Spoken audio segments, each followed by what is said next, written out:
Hi, welcome back to Therapy Designs. If you're new to this channel, my name is Kelly, and this channel is all about teaching you how to create print-on-demand designs that sell. And be sure to stay tuned till the end of the video because I have another 5 bonus niches for you.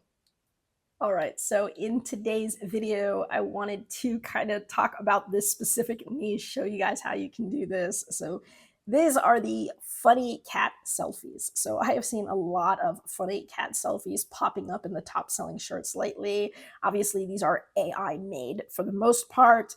And they're just funny. So for this particular design, this is my listing on Amazon right now. I'm showing you on a tote bag. Of course, on Amazon, I do have this up on every product that you can. So it's on a tote bag, it's on a phone case, it's on t-shirts, it's on sweatshirts, it's on pillows, it's on tote bags, it's on water bottles. You know, when you're on Amazon, you put it on everything. But again, if you're selling on any other platform, you can put this on whatever you like.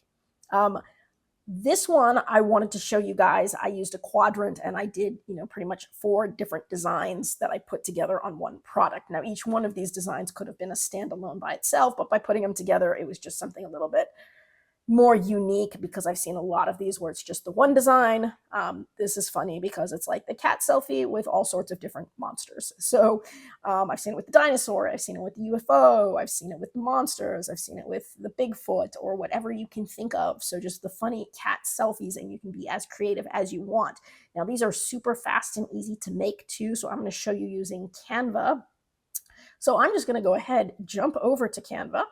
We're going to create a custom size right here. So I'm going to do 4,500 by 5,400 pixels.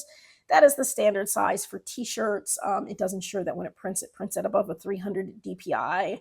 And, when it comes to Amazon, it will go on all products at that size. If you're just doing t-shirts for sites like Etsy, then it's perfectly fine for t-shirts. And anything smaller, if you wanted to do it on something bigger like a blanket, then obviously we would need a higher pixel level.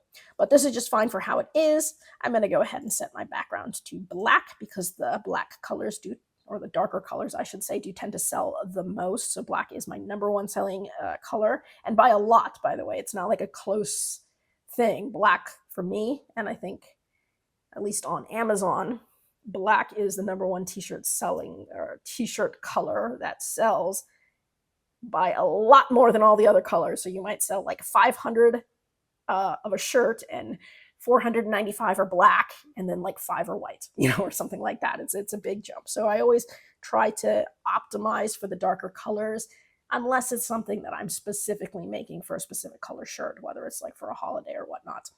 So that's just my take on that.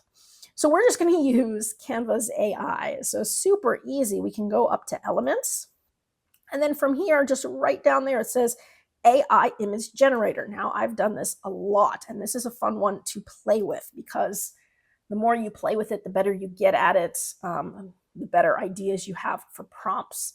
And so sometimes you see something, you're not quite sure what to call it, and you kind of have to refine it a little bit. So definitely play with it because there are lots of fun ways that you can use AI, even if you're using it as part of a design where you're creating this whole design, but maybe you just want a specific graphic or something, and you can use AI just to create that graphic as part of your overall design. Or you can have it be your overall design, or you can have it create a pattern that you use in a design. So lots of ways that you can incorporate AI, not just having AI be your whole design, but having it be part of your design or whatnot. Anyways, I just like to give you guys some ideas. So for this one, I'm going to keep it a square. We're going to do cat selfie. So it's sort of a funny cat selfie with, let's say, T-Rex. T-Rex. And let's see what happens. So generate images. And with AI, sometimes I get lucky. I get a great shot right off the bat. Sometimes I have to try several times. Sometimes I have to change up the prompt a little bit. And so you can see all sorts of different ones, right? I like this one. I'm not sure that this is the one I like the best, but when it comes to different styles, like this one looks a little cartoony. This one, the cat doesn't really look scared. Also, I see people in the background. This one looks like it's inside. This one is the only one that sort of looks like it's outside. The cat's screaming in this one. So this is the closest I see. And it's actually not bad. If I want to see more, I'm going to go ahead, hit this little button and say generate more like this. So I want more like that. And if that doesn't work, then I might even, like here. Yeah, I didn't like any of those other prompts. So funny cat selfie. Maybe we put, because he doesn't look scared. Funny, let's say scared. Funny scared cat selfie with T-Rex dinosaur. Maybe in forest. Maybe in forest. And generate again. And so sometimes the more specific you are, the better. Again, it just takes some playing. Okay, so here's some better ones. Here's a good cat screaming at the dinosaur in the background. There's 2 dinosaurs, right? This one, the cat's not really screaming enough. So this one's pretty cool. Let's say I was to do this and generate more like this. And it did not really do a good job of generating more like this. Let's go ahead and stick with this one for now. And let's move on to maybe another monster, because I'm going to do that quadrant thing again. So funny, scared cat selfie with, let's say, with UFO. And let's see what happens. UFO, alien. Now the UFO one, I did have to sort of create myself. And I'll show you that, how I did that. Yeah, because here's some cool UFO ones, but what I didn't necessarily love was that it takes place inside. So like, I don't want the UFO inside the house. I want the UFO outside the house, right? But that's a good start. So let's just hold this one with UFO in background, outside. Let's go with outside. Generate again. Let's see if I can get anything better. Okay, so here we are. We're outside, cat's screaming. You can't really see it too well in a lot of these. Let's say at night, outside in the evening, or at night. I don't know. I don't want it to be too dark. Outside at night. Generate again. So, I mean, fortunately, these actually generate pretty quick. I don't have to wait very long, so I can go through a lot of iterations of this pretty quickly. And so let's say here's another one. And that's kind of cool too. I'm not really sold necessarily on either of these, but let's go ahead and move on for now. What's another good one? I mean, I could put with alien, I could put with monster. I think the other one I put with Frankenstein. So maybe funny scared selfie with, let's go with Frankenstein. With Frankenstein in backgrounds. Is that spelled right? Frankenstein in backgrounds. Outside. Ooh, here's some cool ones, right? So this one's cool. It's not going to go with this, but this is one that I might keep for later. So if I find one that I like, that might be a good standalone. It's not going to go with my other ones, but I really like that one. Here are some other cool ones. So here's a Frankenstein here. Here's a Frankenstein here. I like the way that the cat is screaming in this one. I don't know that I like it in front of the house. Maybe I would say outside. Maybe enforced again. Yeah, so this is a lot closer. I'm not necessarily loving these, but these are a lot closer to what I like. So maybe I just hit generate again and come up with some more. All right, here's another one. Here's the cat screaming. Frankenstein's in the background. Ah! Any of those might work. So let's say we were going to go with this one here. And then I had one more. What was the other one that I had? So I had Frankenstein, I had dinosaur, I had a UFO. It was Bigfoot. Okay, funny, scared cat selfie with Bigfoot in background. So here are my 4 kind of images, and I like them all. They're all pretty good. But let's say the UFO one I'm not loving because it's sort of inside. It's not giving me what I want.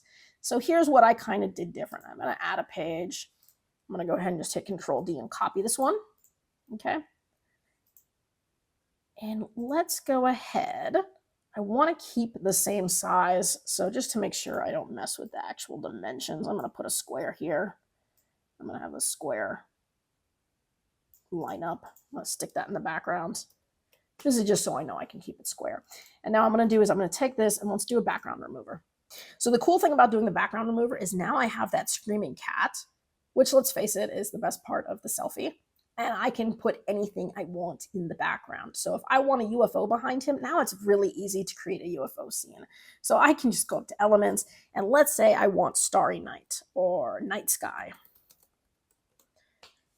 And I can go to photos, and now I can just look for any night skies that I want, something dark, scary, whatever.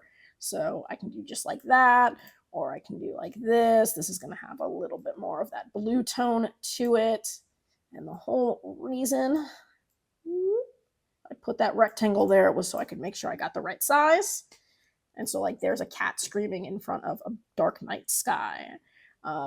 The night sky is a little bit more bright than I would like, because if I'm looking at all of these, what I have is a background that's a little bit blurry and a little bit darker, maybe not as saturated. So I can always take this, by the way, edit this. I can go to adjust. I can say, all right, let's lose the contrast. Let's kind of lose the saturation and the vibrance. Oops, I'm on the wrong one. Never mind. Reset adjustments, not on the cat, on the background. Let me get the background here. Let's do it again. Edit, adjust. So again, here we go. Try this again. A little bit darker. Lose the contrast. Lose the vibrance. Drop that saturation down. Make it a little bit darker still. So now that looks a little bit closer to what I would see here. So there's my night sky. Now I can go ahead and go with UFO. And I can pick any one of these cool UFO images. So if I did something like this and I did a background remover, I could now take this UFO and stick it in the background behind the cat. So let's say the UFO is up here. It's in the background. And there's the cat screaming in front of a UFO. So I can create my own background pretty easily that way. Here's a full UFO scene. If I wanted to do this and just literally have that UFO scene right in the background of the cat. And I can play with a lot of these backgrounds to see kind of what I think would look cool. So let's say I did that. There's the cat with the UFO background there. You can't necessarily see it super well, so I'm not loving it as much as I loved my original one there. But I could keep looking. I could look at different UFOs. I could look at, oh, look, here's a UFO and an alien. That's already a pretty creepy scene. I mean, like, what if I was to shrink this down? Here's my UFO and my alien. And put a cat screaming in front of it. And in this case, I could get rid of that. I could take this, crop it. See where I get it. Right there. Boom. Cat screaming, alien UFO, and that right there is actually pretty cool. So again, you can see how you could play with this a lot. So let's say I like this one. I'm going to group it together. I'll get rid of that UFO because this UFO looks way cooler. Oops, I didn't mean to mess with the size, but let's bring it up here. I have the same screaming cat, but now I have a much cooler background. And again, I can size it so it's the same as the others. And boom, there we go. So now I've got 4 really cool scenes. I can go ahead, group these together, center them in the page so it's a little bit more like that. Now here again, I've got another scene here with the Frankenstein. Not super fond of that. I can always see if I've got any other scary pictures I can put the cat in front of. Let's see if I find any other Frankenstein monsters. Might be hard. Ooh, scary clown. I could have him with a scary clown. There's an idea. I didn't even think about the clown. I have like, yeah, the clown might look better because I've already got Bigfoot and that in the forest. A clown. Ooh, scary clown background. That might be a cool one. Ooh, that's creepy. That doesn't really look like a clown though, but yeah, scary clown. Scary scene. So I went ahead and I played with it some more, and I spent way more time than I probably should have, but I came up with the cat with the scary clown in the background and sort of this collage style. And so this was just super fun to make. I could definitely have spent a lot longer playing with it. but I didn't want to go on forever. But you can definitely see how you can be as creative as you want and use a lot of cool, AI techniques. And you can combine AI images. You can take an AI image, do a background remover, and use like the screaming cat on your own background. You can throw in extra things like, a UFO. So you can be as creative as you want in creating some of these just sort of funny things. And so I just really wanted to give you guys some ideas. Again, I hope you guys are doing really well with your sales. I hope, everything is going well. I hope you're learning new skills, expanding your portfolio, all of that fun stuff. Because you guys were so patient and you did wait until the end of the video, I do have another 5 bonus niches for you. So these are your 5 bonus niches. And again, I went ahead and just went with what are top selling t-shirt designs right now on Amazon. And so no particular rhyme or reason, they just happen to be selling well right now. So niche number 1, I'm sorry I'm late, I saw a bird. And of course that can be scaled out to I'm sorry I'm late, I saw a blank, anything. That being said, for whatever reason, bird watching has been a little bit more popular lately. So if you haven't thought of that, you can do some cool bird watching shirts. Number 2, what's up, flockers? And I've seen that done with flamingos, right? Number 3, just married. So far, so good. Number 4, bad choices make good stories. And number 5, it's a good day to make music. And of course, it could be a good day for anything. So be as creative as you want with that. It is a good day to learn calculus. I don't know. You can see how you could scale some of these things out. So obviously be as creative as you want with that. Again, I hope you guys are doing really well. If you have video requests, you can throw those in the comment section below. I can try to get you added to my list. If you have any questions, put those in the comment section below. I try to get back to everybody as quickly as I can. Again, I do have a print-on-demand course available if you're a beginner, and that is, I'm going to have the link in my description below this video, but I got the course available on Etsy for like 20 bucks, and again, on Amazon, that's in a paperback form. I do recommend the Etsy form, though, because it's a PDF with clickable links, and clickable links are better than having to write them all out, because in the book, everything is written out. But anyways, whatever you like, if you find that something that you need. Anyways, I hope you guys are doing good, and I do hope to see you guys again next week. That's it for today's video. If you found that useful and would like to see more videos with helpful tips and tricks, be sure to hit like and subscribe, and turn on your notifications so you don't miss any of the weekly videos. As always, keep growing and stay creative, and we'll see you next time.